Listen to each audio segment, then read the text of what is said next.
ஒரு விவசாயியும் அவர்கள் வளர்க்கும் ஒரு பசுமாடும். அவன் வாழ்க்கையை விவசாயம் நிர்ணயிக்கவில்லை, அந்த பசுமாடு தான் நிர்ணயிக்கிறது.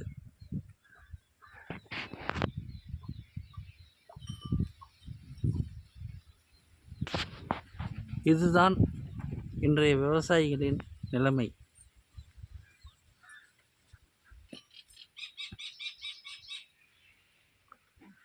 விவசாயிகளுக்கு தண்ணீர் தரப்படுவதில்லை. இப்பொழுது காவிரி ஆற்றில் வரும் தண்ணீர் பூம்புகார் கடலில் எத்தனை டிஎம்சி கலக்கிறது என்று நீங்களே தெரிந்து கொள்ளுங்கள் சகோதரர்களே.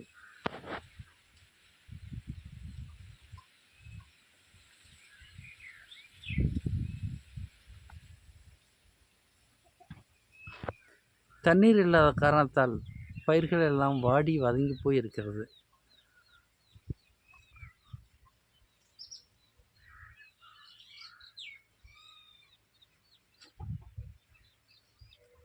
கேரளாவில் மழை பொழிகிறது.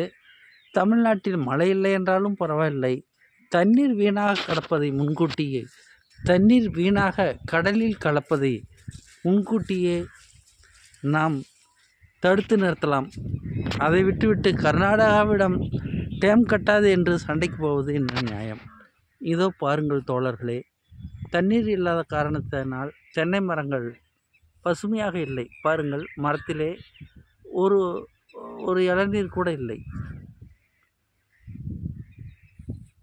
இதுதான் அந்த தமிழ்நாட்டில் விவசாயிகளின் நிலை. இதை எந்த அரசாங்கமாவது புரிந்து கொண்டு கர்நாடகாவிடம் தேவையில்லாமல் தண்ணீருக்கு சண்டை போடுவது வெறும் நாடகம். அந்த நாடகத்தை நிறுத்திவிட்டு தங்களால் முடியவில்லை என்றாலும் விவசாயிகளிடமாவது கொடுக்கக்கூடிய வசூலை நிதிநிலை ஆதாரம் திரட்டி மேட்டூரிலிருந்து இந்த பனமரத்துப்பட்டி ஏரி 2600 ஏக்கரா சும்மாகத்தான் கிடக்கிறது. அந்த ஏரி பம்பிங் சிஸ்டம் மூலமாக தண்ணீர் நிரப்பினால் சேலம் மாவட்ட விவசாயிகள் நிச்சயமாக பலன் பெறுவார்கள். இதனால் பொதுமக்கள் பலன் பெறுவார்கள். திராவிட முன்னேற்றக் கழகம், அனைத்திந்திய அண்ணா திராவிட முன்னேற்றக் கழகம் தங்களுடைய சண்டைகளை நிறுத்திவிட்டு விவசாயிகளுக்கு வாழ்வளிக்குமாறு தாழ்மையுடன் கேட்டுக்கொள்கிறேன்.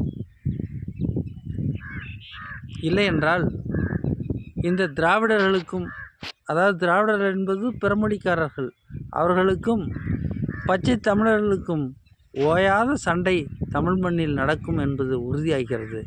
இந்த திராவிடர்கள் பெருந்தலைவர் காமராஜருக்கு பின்பு பச்சை தமிழரான அவர் விவசாயிகளை வாழ்வளித்தார், வாழ்க்கையை நடத்தினார்கள் விவசாயிகள். இன்று விவசாயிகளுக்கு சூழ்நிலை சரியாக இல்லை. இந்த இரண்டு கட்சிகளும் பெரிய டேம்களை காமராஜர் போன்று கட்டவில்லை என்பது வேதனையான விஷயம். இதே நிலைமை நீடித்தால் தமிழர்கள் சாப்பாடு என்று அலைமோதக்கூடிய ஒரு சூழ்நிலை உருவாகும். அந்த சூழ்நிலையைத்தான் இந்த அரசாங்கம் செய்கிறது. தயவுசெய்து இந்த அரசாங்கம் இந்த நிலையை மனதில் வைத்துக்கொண்டு ஒவ்வொரு விவசாயிக்கும் நீங்கள் பணம் கொடுக்க வேண்டாம், எங்களுக்கு உரம் உரிய இலவசமாக தர வேண்டாம், எங்களுக்கு விதைகளை இலவசமாக தர வேண்டாம், கடலில் வீணாக கலக்கும் குடிநீரை அதை டேம் மூலியமாக தடுத்து சேலம் மாவட்டம், தருமபுரி மாவட்டம், கிருஷ்ணகிரி மாவட்டம், நாமக்கல் மாவட்டம், இந்த மாவட்டங்களெல்லாம் பகிர்ந்து வைத்தால் அரசியல்வாதிகளாகிய உங்களுக்கு நாங்கள் சாப்பாடு போடுவோம் என்பதை தாழ்மையுடன் சொல்லிக்கொள்கிறோம். நன்றி, வணக்கம்.